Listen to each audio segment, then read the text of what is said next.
Hello everyone and welcome back to the Twisted Tales Studio channel, the horror agnostic channel where we celebrate spooky fiction in all of its media formats. Today I'm here to talk to you about mermaids. Mermaids have been the stuff of legend and campfire tales for a lot longer than you would think. Since about 1000 BC, since the ancient Greeks and the Lorelei mermaid of the Rhine River, mermaids are one of the major reasons we've been afraid of the open ocean for a long time. And honestly, you'd think with such a long and storied history of striking fear into the hearts of sailors that there'd be a lot more really good mermaid and siren fiction out there, but it's surprisingly hard to come by. Anything that's not explicitly made for kids tends to be the stuff of like B-movie horror flicks, really bad special effects or CG.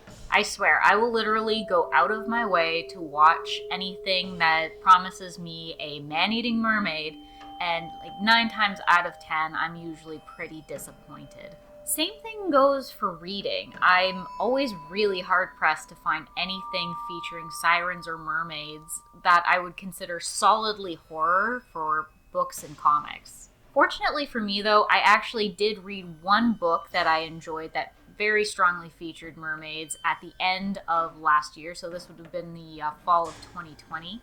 So, seeing as that I really wanted to get off my butt and see if I could just squeak in at least one mermaid-themed video for MerMay, I'm going to be cutting this pretty darn close by the time I get this edited and uploaded. I want to talk to you today about The Drowning Deep by Mira Grant.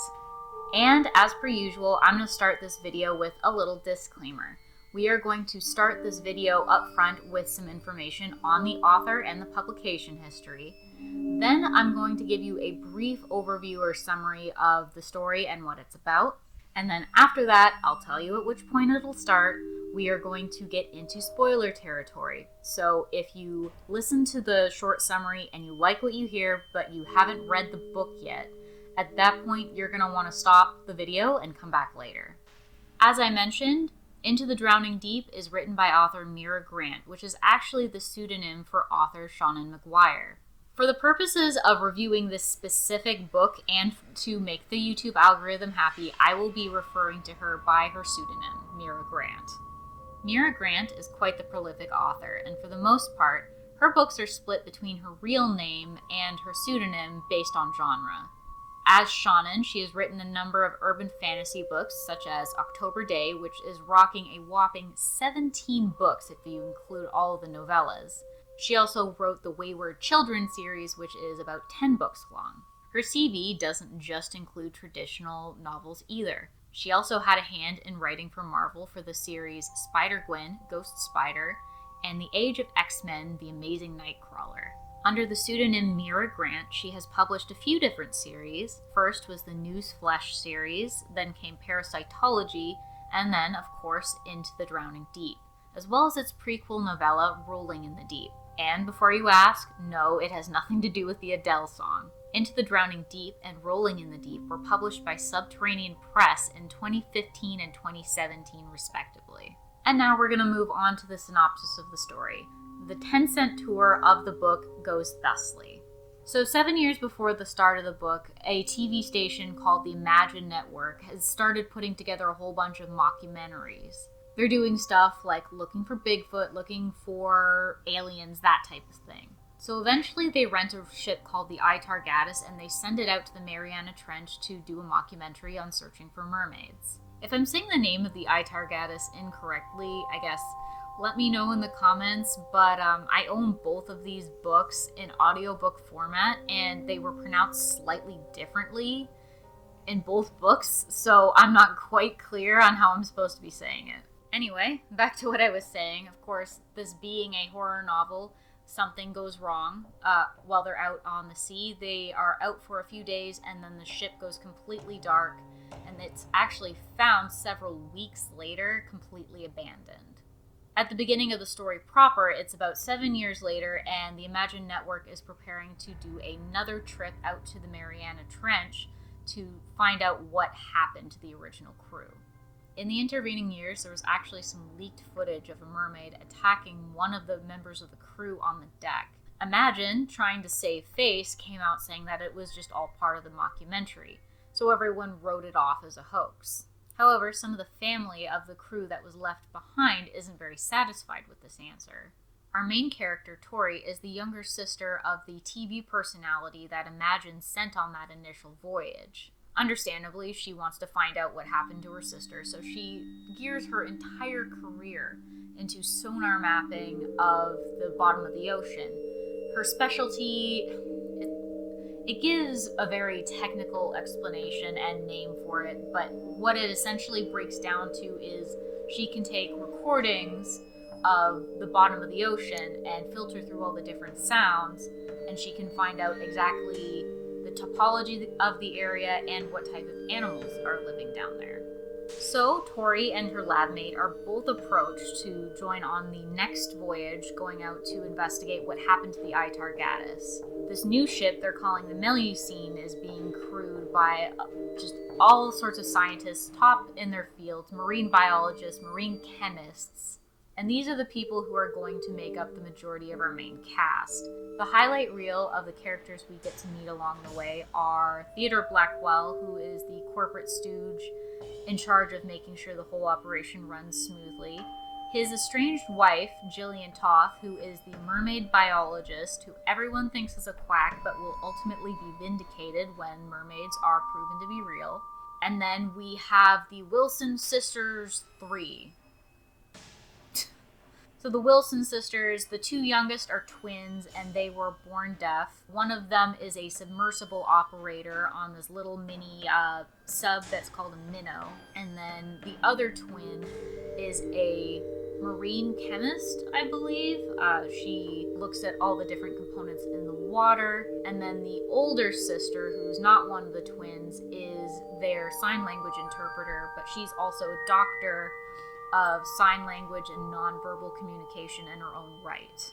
And then we have the non-scientists of the group, which are a couple who are very notorious big game hunters. They literally travel the world hunting lions, rhinos, like you name it. They're basically being brought along as an insurance policy to maybe boost the odds that this time everyone aboard the ship doesn't just get eaten. The last thing I'll say right now in the non-spoilery section of this synopsis is that, yes, they do find mermaids while they are out investigating at the Mariana Trench, and it does not go well. But there are a lot more juicy details that I want to talk about here today, so if you haven't read the book, please pause the video, go get it, go read it. This YouTube video will be here when you get back, I promise. Okay, so spoiler time. The initial contact with the mermaids happens when the twin, who's the submersible operator, gets in her little minnow and decides to go take a peek around the Challenger Deep. And of course this puts her right in mermaid territory. She practically runs one over, and what happens next is, the only way I can describe it is the mermaid screaming, "Get off my lawn," because really, she's the one who showed up uninvited. She makes a mad dash trying to get back up to the surface, but they swarm the minnow and they manage to break the hull, which instantly kills her because of the water pressure. And so poor Heather Wilson ends up being the first casualty of the book. The people aboard the Melusine don't get very long to mourn for Heather's death. Less than 24 hours later, the rest of the mermaids are swimming up from the Challenger Deep, climbing up the side of the ship and helping themselves to the all-you-can-eat buffet that's just sitting right there for them in the middle of the ocean. The people they don't just rip apart and eat right there on the deck get dragged overboard, presumably to be drowned first and then eaten. During the chaos, one of the mermaids manages to get in one of the water intake pipes and into a very secure glass tank, conveniently enough, for the scientists to observe. And also, the big game hunter couple, Jacques and Michi Abney, managed to kill one of the mermaids before it kills one of the main cast. Meanwhile, the crew is trying to activate literally any of the safety features that are supposed to be on this big state-of-the-art ship. Naturally, when push comes to shove, the one main defense they have, the shutters, aren't working. So while the Melusine is being attacked by flesh-eating mermaids, this is when our main cast decides that it's a good idea to do a necropsy on the mermaid that the Abneys killed. So here's where I think is probably a good point to give a little bit more of a description of what this book's version of mermaids looks like. So the book describes them as very like mammalian in appearance, at least at first glance. They're very skinny with slender waists, a human-like rib cage, and human-like hip bones. So it repeatedly says that in the dark, you could potentially mistake this thing to be a woman in the water.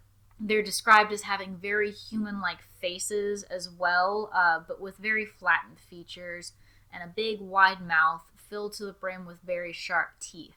The betcha to eat you, my dear. Was the wolf in Little Red Riding Hood British? I think I just made him a lot more like cultured sounding than he probably was. They've also got very long eel-like tails, described as having very tattered and utilitarian fins, and little strands coming from their head that have little bioluminescent lights in them that kind of looks like hair but isn't really. And during the necropsy, when they're cutting this thing open, they find that this specimen in particular has a sperm sac, which definitively makes it a male. Which, like, all things considering, does make sense.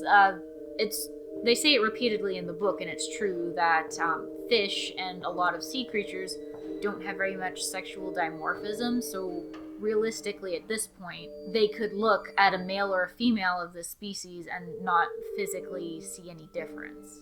They also established that the reason that mermaids are known for singing and luring sailors into the sea is because they're very good mimics. This was a big thing of how Tori, the main character, ended up on this ship. She determined that they can reproduce whatever sounds that they hear, whether it's the engine of a ship that they're hearing, a pot of whales, a human voice. So they're mimics. They can mimic whatever they hear, and they also know sign language. Not ASL, but they use a form of sign language, which is very convenient for the nonverbal communication doctor. Pretty early in the book, I couldn't help but think to myself, like, these three Wilson sisters, the twins and the older sister, were just preordained to be part of this mission. Because, like, what are the chances that all three siblings in one family would have three very specialized fields that they work in that would be applicable to this one scientific mission? Like astronomical. But yeah, what else happens? What else is a good highlight thing to mention? The mermaids don't need to rip your face off to kill you, so don't worry. They're also extremely toxic. The slime on their bodies is very, very toxic. If you touch it or ingest it, even a small amount can make you ill, can make you start bleeding. It breaks down the clotting factor in the victim's blood, so you basically just start bleeding out your eyeballs. And also the same toxin is used by the parasites that live symbiotically in the mermaid's hair, cleaning its hair. They're like little shrimp thingies. They get in a kill because somebody decides to pick a bunch of these out of the dead mermaid's hair and mess around with them, and he sticks himself by accident. And one half of the big game hunter couple, Michi Abney, the woman, she gets shot, but the bullet goes through the mermaid first, transferring some of the poison from the mucus into her system, effectively killing her. And then, very late in the book, the main character accidentally gets knocked off the ship by a wayward mermaid. She's in the water, and she's trying to find her way back onto the ship. And of course, it's at that moment that Olivia, one of the other main characters, who's the new TV personality, like Tori's sister was on the original voyage, she makes it to the control room, and she turns on the shutters while Tori is in the water. So there's no way she's getting back up onto the deck. What she ends up doing is what the mermaid earlier did, and swimming in through a water intake that feeds into the pool. List of ways not to die. List of ways not to die. Like, reading this gave me such anxiety. And, like, of course, she's the main character. She does eventually make it in, but she does nearly drown in the process. So, like, no, list of ways not to die. But it's a really good thing that she managed to get back on the ship, because she has a very important message for everyone else. while she was out in the water, she saw this big light coming up from down in the depths, which she deduces somehow is actually a female mermaid. So what she's figured out here is that mermaids are more like anglerfish, where anglerfish, the male and the female, look very, very different. The female's actually hundreds of times bigger than the males. So all of the little mermaids that are climbing up the side of the ship and eating and then pulling a bunch of people overboard are actually, they're all males. And they're bringing down food for the one large female. But now the large female is going to come up because the ship's been closed down and she's presumably going to punch a hole in the hull or something. I don't know. You don't actually get to see her, which really, really disappoints me, because Tori tells Olivia to turn on all the lights in the ship because she figures that the female mermaid doesn't like excessive light. That's why she waited until after dark to show herself. You don't actually get to see her. I'm not salty. But yeah, so they turn on all of the lights in the ship. They light it up like the 4th of July, and it works. Like, no hitches, nothing goes wrong. It just works, and they get to live, they get to go home. And yeah, that's like the end of the book. It ends a little bit abruptly for my taste, which I'll get into later when I talk about my final thoughts. Yeah, and then I guess I can also give a little bit of a synopsis on the prequel novel that came out afterwards called Rolling in the Deep. That book is a short little novella. It took me like a day to get through, and that is all about what actually happened on the Itargatus. So the original ship with Tori's older sister Anne, who was the TV personality. I mean, if you read Into the Drowning Deep, you know exactly how that ends. So it's just, if you want more mermaid kills, and there are a few interesting mermaid kills in that book, then that's also worth picking up. It'll take you no time to get through. Okay, so I guess we'll get into my final thoughts on the book now. Like I said, back in the fall is when I originally read this, and I had given it a 3 out of 5. I flip-flopped quite a bit between giving it a 3 or a 4. I was honestly on the fence about it. I really, really love the description of the mermaids. I loved the kills. The kills were really fun, and they're well described. The book as a whole is extremely well written. I like the writing style, and I couldn't help but think several times throughout reading this book that this is a horror novel as written by somebody who I think feels more at home writing science fiction, because it's very well researched. Like, there's a bunch of actual marine science terms and fields and explanations. It gets a little bit jargony here and there, but I was able to follow it pretty well for the most part. Another thing I liked about the book was that there are some good examples of inclusion in here. There are characters who are LGBTQ+. There's several characters who have disabilities.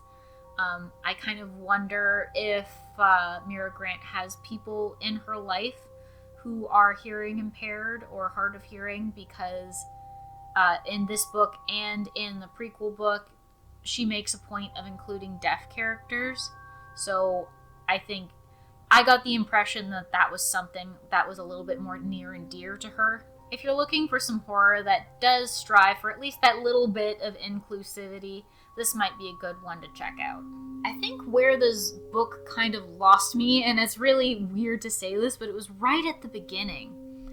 Because going in the prologue, the book describes, like, you get a full description of the mermaids from the leaked footage on the Itargatus, and that just struck me as such an odd move. They're your main attraction, so why are you showing your hands so early? Like, at that point, why not just write about the Itargatus? Like, I want to discover my mermaids. I want to find out what these things are all about, and I've seen them in the first 5 minutes of the book.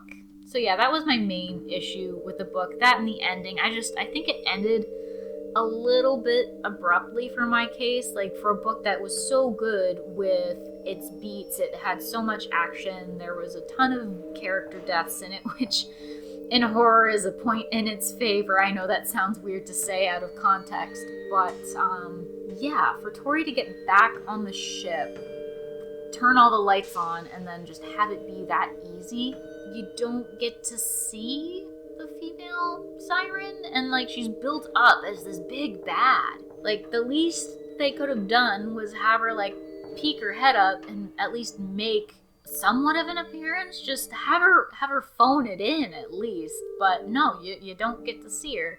Everyone who's left just gets to go home. I think even after revisiting this book and rereading it so that I could take notes for this video, I still feel very justified in giving it a middle-of-the-road rating. Just to make it fun, we'll call this book a solid 5 out of 9 poisonous shrimp. That's a very good shrimp rating, by the way. That's like better than okay, but not quite fantastic, and also will probably kill you. I'd like to end this video today with a word from our sponsor. It's me. Still just a one-person show around here. If you guys feel so inclined, you can swing on over to my Redbubble account where I have some fun t-shirt designs, mask designs, what have you, all designed by me. This week's design is this fun little bee thing. Don't really have a title for it, I just felt like drawing a bee. So if you see any designs that you like, go ahead and pick one up. No pressure, but it would help me out quite a lot. And that's all I have for you guys today, so I will leave you here with this super educational PSA. Mermaids are not cute, musical, redheaded Disney princesses. They are highly intelligent, highly territorial, and highly aggressive. They will just eat your face. I will see you guys next time. Bye!